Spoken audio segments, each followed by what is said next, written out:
Hi, in front of me is KRUGER MATZ Move 9, and today I would like to show you how you can use sound recorder on this device.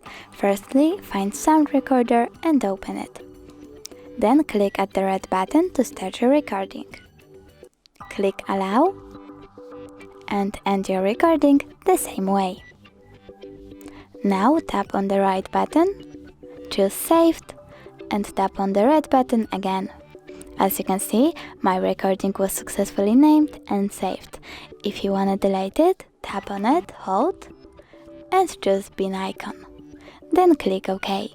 Thanks so much for watching. If you enjoyed this video, don't forget to leave a like, comment and subscribe. Bye!